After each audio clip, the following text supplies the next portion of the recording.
श्रुति अपने बचपन की फ्रेंड दीपा से पहली बार मिलने उसके घर आई हुई है। पहली बार से मेरा मतलब है कि दीपा की शादी होने के बाद पहली बार वो दोनों हॉल में बैठी बातें कर रही हैं। और बता, क्या हाल चाल है? कैसे है तेरे ससुराल वाले? और तेरी सास तुझे तंग तो नहीं करती? यार देख, सास तो सास ही होती है। मोहल्ले की हमारी भाभियाँ, ताई, चाची जो भी बताती है ना सास के बारे में, वो बिल्कुल सही बताती है। कुछ भी कर लो, सास कभी खुश नहीं होती और ना ही इम्प्रेस होती है। अरे चल जा, तू भी काम चोरी करती रही होगी, तभी तुझे तेरी सास टोकती होगी। तू उसे बुरा कहती है। तू देख ना, मैं अपनी सास के साथ कितने अच्छे से रहूंगी और मैं अपनी सास को हमेशा खुश रखूंगी। जो भी हमें पहली बार साथ में देखेगा वो यही समझेगा कि हम दोनों माँ बेटी है। बेटा, मैं भी शादी से पहले यही सोचती थी, लेकिन जब मैं ससुराल गई और सास के साथ रही तब पता चला कि सास एक अलग प्रकार की प्रजाति है, जिसे खुश करना मतलब भैंस के आगे बीन बजाना है। चल ठीक है, अब मैं जा रही हूँ, तुझसे बाद में मिलती हूँ। मेरी बहन का मैसेज आया है, मेरे ससुराल से मेरी शादी का जोड़ा आया है। देखो तो सही कैसा है। कुछ दिनों बाद श्रुति की शादी राज से होने वाली है। शायद इसीलिए वो दीपा से मिलने के बहाने सास कैसी होती है ये जानने आई थी। कुछ दिनों बाद राज से शादी करके श्रुति उसके साथ विदा होकर अपने ससुराल चली जाती है, जहाँ उसकी बड़ी ही गर्मजोशी और खुशनुमा तरीके से स्वागत और गृह प्रवेश होता है। और फिर शाम को मुंह दिखाई की रस्म के बाद अगले दिन श्रुति की पहली रसोई होती है, जिसमें वो दाल मखनी, शाही पनीर, रोटी और खीर बनाती है और हॉल में बैठे अपने पति, सास, ससुर और दोनों नंदों को सर्व करती है। उसकी सास सरिता पहला ही कौर सब्जी रोटी खाती है और कहती है, बहू, सब्जी में नमक बहुत ज्यादा है। तुझे खाना बनाना नहीं आता? इतना नमक डालते हैं सब्जी में? मायके में खाना नहीं बनाया क्या? और ऐसा खाना बनाकर खिलाएगी हमें बीमार करेगी क्या? अरे भगवान, शांत हो जाओ। हमारी बहू की पहली रसोई है तो शायद घबराहट हो गई होगी, इसीलिए थोड़ा नमक ज्यादा हो गया। चुपचाप खा लो। सब लोग खाना खाते हैं और श्रुति को शगुन देते हैं। सबको खाना खिलाकर श्रुति अपने कमरे में चली जाती है और बेड पर उदास होकर बैठ जाती है अपनी सास की बातों की वजह से। तभी वहां उसका पति राज आता है और उसके चेहरे पर उदासी देखकर कहता है, क्या हो गया? तुम उदास क्यों हो श्रुति? पूछ तो ऐसे रहे हो जैसे तुमने मम्मी जी की बातें नहीं सुनी। उन्होंने पहली रसोई में मुझे डांटना शुरू कर दिया। बस इतनी सी बात से तुम बुरा मान गई? अरे तुम्हारी मम्मी भी तो तुम्हें डांटती होंगी, तो क्या तुम भी उनकी बातों को बुरा मानती थी? देखो, मैं तुम्हें पहले ही बता रहा हूँ, वो जुबान की कड़वी हो सकती हैं, लेकिन दिल की बहुत अच्छी हैं। लगता है मेरी फ्रेंड सही बोलती थी। अगर मैं अपनी सास को खुश नहीं कर पाई तो मेरा क्या होगा यहाँ पर? श्रुति, अब तुम ज्यादा मत सोचो और सो जाओ। सच में तुम्हारी सास बहुत अच्छी है। राज के समझाने पर श्रुति सो जाती है। अगली सुबह श्रुति उठकर पूरे घर और किचन में झाड़ू पोछा लगाकर किचन में जाकर एक हाथ में फोन पकड़े अपनी फ्रेंड दीपा से बात करती हुई चाय बनाकर ट्रे में रखती है। वो ट्रे उठाती ही है कि ट्रे उसे छूट जाता है। फर्श पर चाय के कप और ट्रे गिरने की आवाज सुनकर उसकी सास किचन में दौड़ी चली आती है। सत्यानाश, एक भी काम ढंग से नहीं करती, ध्यान का रहता है तुम्हारा। तभी सरिता देखती है कि श्रुति ने एक हाथ में फोन पकड़ा हुआ है और वो सारी बात समझ जाती है। मैं सबको कहती हूँ कि फोन को एक तरफ रखकर काम क्या करो, लेकिन फोन में न जाने कौन सी मिठाई मिलती है जो हाथ से छूटता ही नहीं। देख कितना नुकसान हो गया। अभी तो तूने पोछा लगाया था, अब फिर से लगाना पड़ेगा। तेरा ही काम बड़ा है। श्रुति फोन एक तरफ रखकर ट्रे में टूटे हुए कप उठाने लगती है। मम्मी जी, ट्रे गलती से छूट गया, मैं अभी साफ कर देती हूँ। सरिता किचन में चली जाती है और श्रुति गीले कपड़े से फर्श पर पड़ी चाय साफ करने लगती है। आज दूसरा ही दिन है और दूसरी बार मेरी सास ने मुझे डांट दिया। चल बेटा श्रुति, कमर कस ले और अपने कानों को मजबूत कर ले, ससुराल में अपनी सास की डांट और ताने सुनने के लिए। श्रुति टूटे कप उठाकर और फर्श साफ करके एक बार फिर से चाय बनाने लगती है। और फिर रात के डिनर के लिए जब श्रुति किचन में खाना बना रही होती है तब फिर से उसकी सास किचन में आती है और फर्श में चाय के दाग देखती है। अरे बहू, ये क्या है? जब यहाँ पर चाय गिर गई थी तो अच्छे से डिटर्जेंट डालकर पोछा लगाना था ना। पूरा फर्श चिपचिप हो रहा है और ये कैसे बेसरो जैसा काम करती है। थोड़ा ध्यान से काम किया कर, ध्यान कहाँ रहता है तेरा? मम्मी जी, मैंने करा तो था ध्यान से, अब कितना ध्यान से करूं? सरिता बाथरूम जाकर एक कप पानी में डिटर्जेंट घोल कर लाती है और कपड़े से किचन की फर्श अच्छे से साफ करती है। इतना ध्यान से ताकि दोबारा एक ही काम को ना करना पड़े। तो इस तरह अपनी सास की डांट सुनते हुए श्रुति के दिन ससुराल में बीतने लगते हैं। उसका पति राज ऑफिस चला जाता है। दोनों नंदे नव्या और रानी कॉलेज चली जाती हैं और उसके ससुर बसंत भी रिश्तेदारी में घूमते रहते हैं। घर में अकेली बचती है दोनों सास बहुएं। अपनी हर छोटी गलती में अपनी सास की टोका टोकी और डांट से दुखी होकर श्रुति शांत ही रहती है। एक दिन श्रुति अपने कमरे में उदास बैठी थी, तभी कॉलेज से उसकी दोनों नन्हे घर आती हैं और सीधे उसके कमरे में पहुंचती हैं। भाभी, आप तो घर पर अकेले बोर हो जाती होगी। भैया ऑफिस चले जाते हैं, हम दोनों बहनें भी कॉलेज चली जाती हैं, पापा भी यहाँ वहाँ घूमते रहते हैं। इतने दिनों में तो आप मम्मी का मिजाज समझ गई होगी। आप एक काम क्यों नहीं करती, हमारे मोहल्ले का किटी पार्टी ग्रुप ज्वाइन कर लो, जिसमें मोहल्ले की सभी भाभियां ऐड है। इस तरह मोहल्ले की भाभियों से आपकी जान पहचान भी हो जाएगी और आपका मन भी लगा रहेगा। मम्मी जी मुझे घर से बाहर खड़े तक नहीं होने देती हैं, तो किटी पार्टी में कहाँ से जाने देगी। आज ही मोहल्ले की एक बहू आई थी, मम्मी जी ने मुझे उसके साथ बाहर खड़े तक नहीं होने दिया। भाभी, आप गलत समझ रही हो, हमारी मम्मी वैसे तो बहुत अच्छी है। हाँ, वो बात है कि टोकती ज्यादा है, लेकिन वो अच्छे के लिए बोलती है। और हाँ, आप उनकी टेंशन मत लो, आप तो ग्रुप ज्वाइन करो। एक दो बार बोलने से तो हम परमिशन दिलवा ही देंगे मम्मी से आपको किटी पार्टी में जाने की। रानी अपने फोन से श्रुति को मोहल्ले की भाभियों का बना किटी पार्टी का व्हाट्सएप ग्रुप ज्वाइन करवा देती है। तभी रानी ग्रुप में एक मैसेज पढ़ती है और कहती है, भाभी चलो हमारे साथ, आज ही आपको मम्मी जी से पार्टी में जाने की परमिशन दिलवाते हैं। वो दोनों उसे हॉल में बैठी माला जप रही सरिता के पास ले जाती हैं और कहती हैं, मम्मी आज ना कुंती भाभी के यहाँ किटी पार्टी है, तो क्या भाभी वहाँ जा सकती है।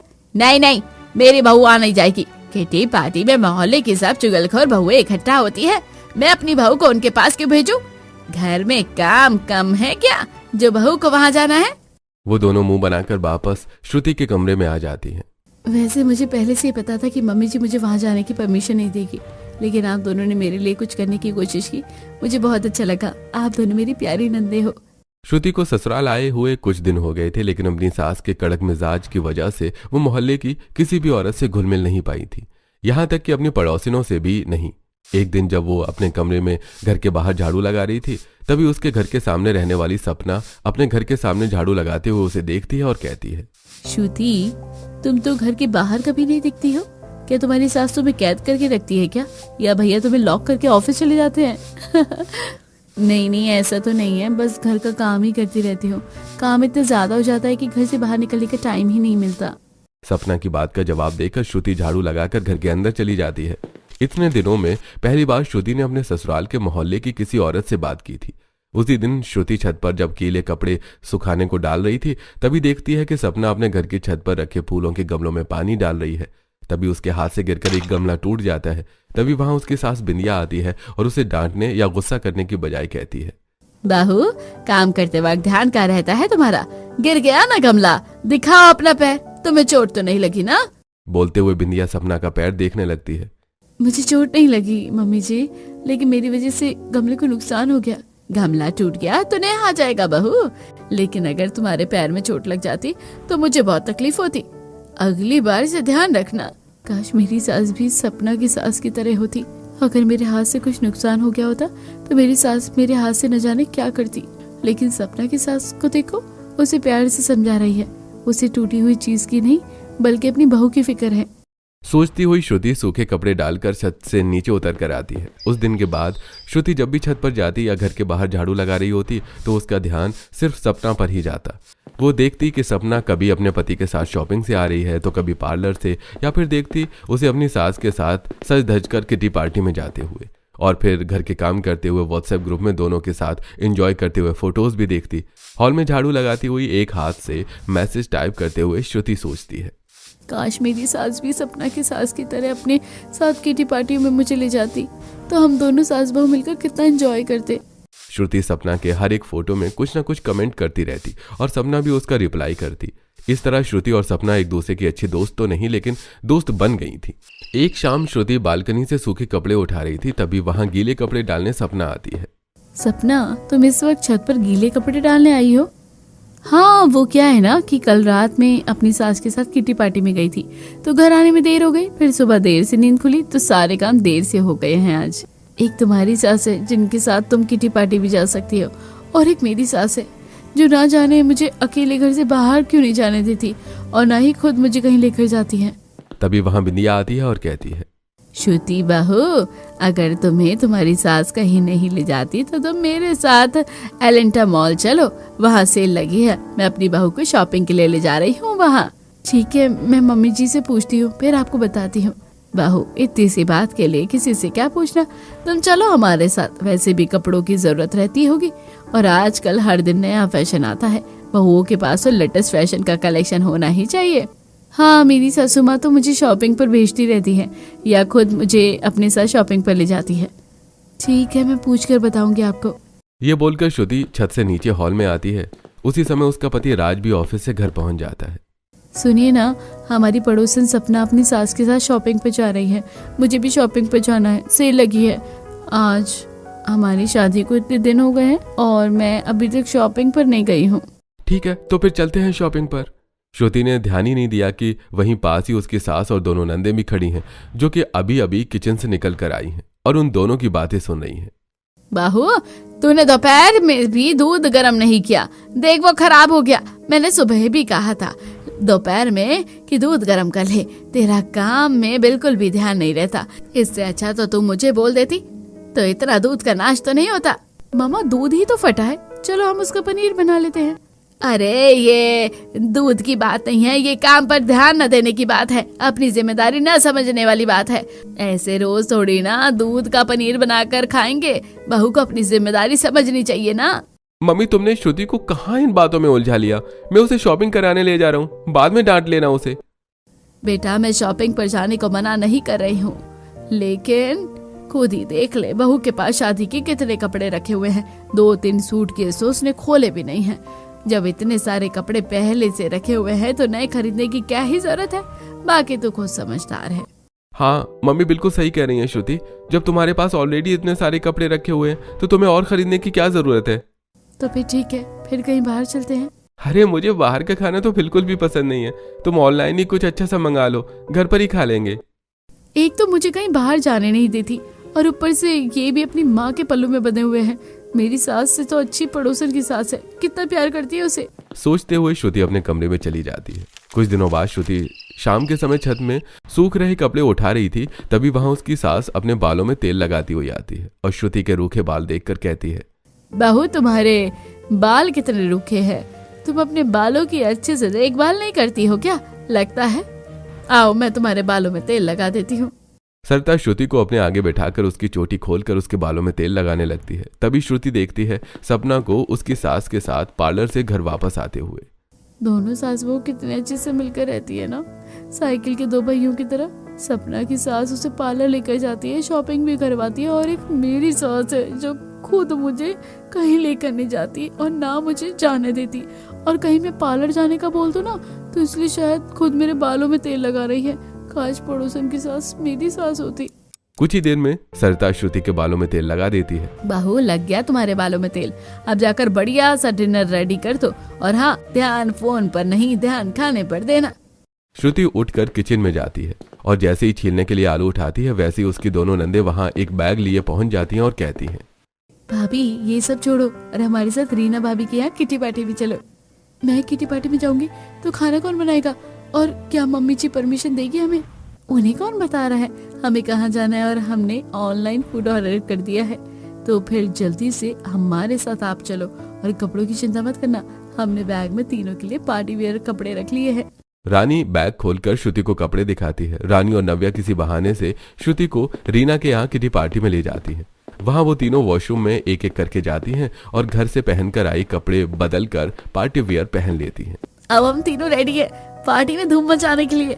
वो तीनों जब तक किटी पार्टी के लिए रेडी होकर हॉल में पहुंचती हैं तब तक वहां मोहल्ले की बहुत सी यंग लेडीज पहुंच चुकी थी। उनके साथ सपना और उसकी सास बिंदिया भी थे। श्रुति को वहां देखकर सपना उसके पास आती है और कहती है, मेरी सास ऐसी है कि खुद मुझे किटीज पार्टी में लेकर आती है, वो मुझे बहुत प्यार करती है। उन दोनों के पास रीना, कोमल और आशा भी आ जाती हैं। कोमल कहती है, हाँ यार सपना, तुम्हारी सास सच में बहुत अच्छी है। काश मेरी सास भी तुम्हारी सास की तरह होती तो मुझे उनसे छुप कर किटी पार्टी नहीं करना पड़ती। हाँ ये बात तो सही है, वो तो मेरी सास सत्संग में लगी हुई है, नहीं तो ये पार्टी मैं कभी ऑर्गेनाइज ना कर पाती। और मेरी सास को लगता है कि मेरी माँ बीमार है और मैं उनसे मिलने के लिए हॉस्पिटल गई हुई हूँ। इसका मतलब मोहल्ले की सभी बहुएं अपनी अपनी सास से परेशान है, सिवाय सपना को छोड़कर। तब यहाँ अपनी सासों की बातें छोड़ो और ये देखो, और मैं और मेरी सासू माँ शॉपिंग पर गए थे। उन्होंने मुझे साड़ी दिलाई आज दिन में हम दोनों पार्लर भी गए थे। ये हेयर स्टाइल, नेल एक्सटेंशन और मेकअप सब उन्होंने ही डिसाइड किया है। और श्रुति, तुम क्यों नहीं गई थी शॉपिंग पर हमारे साथ? मेरी सास ने मना कर दिया था, मेरा पूरा प्लान कैंसिल कर दिया था उन्होंने। मैंने तो शादी से पहले सोचा था कि मेरी सास अच्छी होगी, लेकिन शादी के बाद मुझे क्या मिला, हाय रे मेरी फूटी किस्मत। किटी पार्टी में एंजॉय करने के बाद श्रुति अपनी दोनों नंद के साथ घर वापस पहुंच जाती है। कुछ दिनों बाद एक दिन श्रुति हॉल में फोन चलाते हुए झाड़ू लगा रही थी, तभी वहां उसकी सास आती है। तब श्रुति कहती है, सपना की सास कितनी अच्छी है, मोहल्ले की सभी बहुएं उसकी तारीफ करती है। बहू, जो दिखता है वो होता नहीं, जरूरी नहीं जो हमें दिख रहा हो वो सच हो। कभी कभी हमारी आंखें भी धोखा खा जाती है। ऐसी बात नहीं है मम्मी जी, मैंने खुद अपनी आंखों से देखा है सपना की सास को उसे शॉपिंग पर ले जाते हुए। वरना कुछ सास तो ऐसी होती है जो अपनी बहू को अपने बेटे के साथ बाहर भी नहीं जाने देती। मैं समझ रही हूँ तुम्हारी बात का इशारा, अब तुम्हें सच्चाई दिखानी ही पड़ेगी। तुम खुद अपनी आंखों से देखोगी तब समझोगी। अगले दिन सरिता किचन में खीर बनाती है और जब श्रुति वहां आती है तो उसे एक बाउल में खीर देती है और बहू, आज मैंने खीर बनाई है तो तुम हमारी पड़ोसन बिंदिया को भी दे आओ, उसे खीर बहुत पसंद है। श्रुति खीर लेकर बिंदिया के घर जाती है और देखती है कि हॉल में उसकी बहू सपना पुरानी साड़ी पहने थकी हुई बैठी पोछा लगा रही है और उसके सास बिंदिया उसके पास दोनों हाथ कमर पे रखे खड़ी है। थोड़ा ध्यान से पोछा लगा, देख उधर रह गया, उधर भी रह गया। बिंदिया जैसे ही श्रुति को देखती है उसका टोन चेंज हो जाता है। बहू, मैं तुमसे कितनी बार कहती हूँ कि ठंडे पानी में पोछा मत लगाया कर, ठंड लग जाएगी। और मैंने वैक्यूम क्लीनर किस लिए लिया है? पहले उससे साफ कर लेती फिर पोछा लगाती। देख कितना थक गई है, अगर बीमार हो जाएगी तो तकलीफ किसे होगी? नौकरों को भी तो तूने छुट्टी दे दी है। अच्छा, तो असली बात ये है, मैं तो कुछ और ही समझ रही थी। श्रुति की आवाज सुनकर बिंदिया उसकी तरफ देखती है। अरे श्रुति बहू, तुम कब आई हो? देखो ना, सपना सुबह से काम कर रही है, अब तुम ही समझाओ इसे। मेरी तो सुनती नहीं है, इतना काम करेगी तो बीमार पड़ जाएगी। अरे बहू, शरीर को आराम देना भी जरूरी है। हाँ सपना, तुम्हारी सास ठीक कह रही है, आराम कर लो, काम बाद में कर लेना। श्रुति सपना को खीर का बाउल देकर घर वापस लौट आती है और मन ही मन सोचती है, अजीब बात है, जब मैं आई तब सपना की सास के बोलने का टोन अलग था और मुझे देखकर उसका टोन एकदम बदल गया। श्रुति काम करने लगती है। फिर एक शाम को श्रुति जब किचन में खाना बना रही थी तभी वहाँ उसकी सास आती है और कहती है, श्रुति बहू, तुम ये सब काम छोड़ो, मैं कर लूंगी। आज बिंदिया के यहाँ किटी पार्टी है, तुम वहाँ चली जाओ। हैं? आज मम्मी जी इतनी स्वीट कैसे हो गई? श्रुति हाथ का काम छोड़कर अपने रूम में जाती है और फटाफट पार्टी वेयर ड्रेस पहनकर पहुंच जाती है सपना के घर के हॉल में। वहां खड़ी होकर वो उन दोनों की बातें सुनती है। खबरदार अगर तूने किटी पार्टी होस्ट की तो। अरे ये मेरा घर है, कोई बार या क्लब थोड़ी ना है कि तू यहाँ पर भीड़ जमा करेगी। मैं तुझे समझा रही हूँ, खुद से सबको अच्छे से मना कर दे, वरना फिर तू जानती है मुझे। बिंदिया की बातें सुनकर श्रुति उल्टे पांव अपने घर वापस लौटकर किचन में खाना बना रही अपनी सास के पास पहुंच जाती है। बहू, क्या हुआ, इतनी जल्दी वापस आ गई? पार्टी जल्दी खत्म हो गई है क्या? नहीं मम्मी जी, मेरे सिर में दर्द हो रहा है, मैं जल्दी इसलिए लौट आई। ओह अच्छा, तुम खाना बनाओ, मैं अब आराम करती हूँ। वो तो मैं जानती हूँ बहू, किसका सिर दर्द कर रहा है। ऐसा सोचते हुए सरिता किचन से हॉल में चली जाती है। मैंने जो सपना के घर में सुना और देखा वो सच नहीं हो सकता, लेकिन मेरी सास मुझे जरा भी प्यार नहीं करती, ये जरूर सच है। ये सुनकर कि मेरा सिर दर्द कर रहा है, उन्होंने मुझे ये नहीं कहा कि बहू आराम कर ले, बल्कि मुझे काम देकर खुद आराम करने चली गई। हालांकि मैंने सिर दर्द का बहाना ही बनाया है। सोचती हुई श्रुति डिनर तैयार करके डाइनिंग हॉल में सभी घर वालों को खिलाती है। फिर एक दिन श्रुति जब छत पर गमलों में पानी दे रही थी तभी वो सपना की सास की तेज आवाज सुनती है। सपना, जो जरूरी है वही कर, फालतू जो खर्च करती है इधर उधर, ज्यादा क्यों आना जाना। और एक बात, मोहल्ले में किसी को यह बात नहीं पता चलनी चाहिए कि मैं तुझे सेल में ही शॉपिंग क्यों करवाती हूँ। तभी छत पर सरिता आती है और देखती है श्रुति की ड्राई स्किन और उसके रूखे बाल, और बिना उसे कुछ बोले नीचे चली आती है। और अगली सुबह जब राज ऑफिस जा रहा होता है तभी सरिता उसे हॉल में रोकती है और कहती है, तू देखता नहीं है क्या, बहू के बाल कितने झड़ रहे हैं, डल हो गए हैं और उसकी स्किन कितनी ड्राई हो गई है। तू सिर्फ काम पर ही ध्यान देगा या बहू पर भी? आज ऑफिस की छुट्टी ले और उसे पार्लर ले जा, और आज तुम दोनों बाहर ही खाना खा लेना। और खबरदार, बहू को ये बताया कि मैंने ऐसा करने को कहा है। सरिता के कहने पर शाम को राज श्रुति को सबसे पहले पार्लर ले जाकर उसका स्किन केयर करवाता है और फिर हेयर वॉश, हेयर स्पा और हेयर केयर से जुड़े सभी ट्रीटमेंट भी करवाता है। वो दोनों पार्लर से बाहर निकलते हैं तब राज कहता है, अब हम जब दोनों घर से बाहर हैं तो आज बाहर ही डिनर करते हैं। आज इतना प्यार कैसे? अरे कभी कभी पति को प्यार का एहसास दिला देना चाहिए। राज श्रुति को फैंसी रेस्टोरेंट में ले जाकर डिनर करवाता है और फिर वो दोनों साथ में पूरा शहर घूमते हैं, जिस वजह से घर वापस लौटने में देर रात हो जाती है। जब वो दोनों घर वापस लौटते हैं तो श्रुति देखती है कि उसकी सास घर की छत पर खड़ी उसी को घूर रही है। बहुत देर हो गई, पक्का मेरी सास मुझे खरी खोटी सुनाएगी। सोचती हुई श्रुति राज के साथ हॉल में जाती है और फिर अपने कमरे में चली जाती है, लेकिन श्रुति ने जैसा सोचा था वैसा बिल्कुल भी नहीं हुआ। उसकी सास ने ना तो उसे उस रात कुछ कहा, ना अगले दिन, और ना उसके अगले दिन, और ना ही उसके अगले दिन। यही बात सोचते हुए होठों में हल्की मुस्कान लिए श्रुति अपने रूम में कपड़े घड़ी कर रही थी। तभी वहां उसकी दोनों नंदे आती हैं और उसकी मुस्कान की वजह पूछती हैं। श्रुति उनसे अपनी मुस्कुराने की वजह बताती है और वो सुनकर नव्या कहती है, भाभी जैसा आप सोचती हो मम्मी वैसी नहीं है, वो बहुत अच्छी है।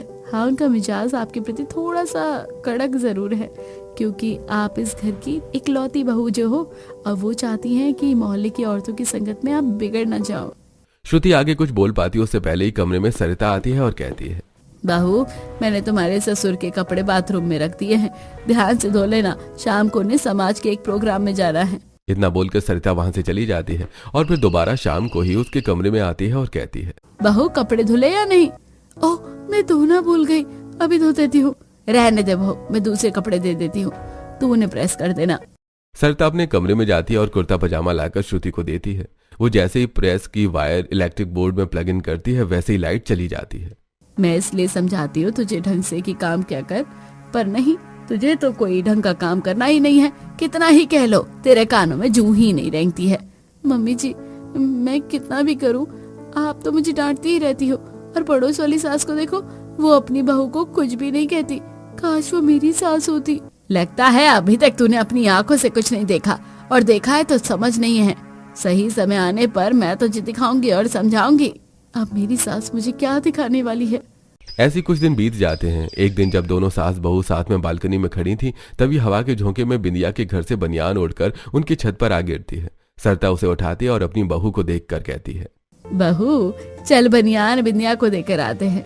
दोनों सास बहू बिंदिया के घर पहुंच जाती हैं और वहां सपना हॉल में अपना जला हुआ हाथ पकड़े बैठी रो रही सपना को देखकर श्रुति कहती है, तुम्हें क्या हुआ, तुम रो क्यों रही हो, और ये सब लोग कहाँ है? मैं तुम्हें क्या बताऊं श्रुति, मेरी सास मुझ पर कितना अत्याचार करती है। तभी श्रुति उसका जला हुआ हाथ देखती है। ये हाथ कैसे जला? आज बर्तन धोते हुए एक कप मुझसे टूट गया था, तो मेरी सास ने गुस्से में गर्म चिमटे से मेरा हाथ जला दिया।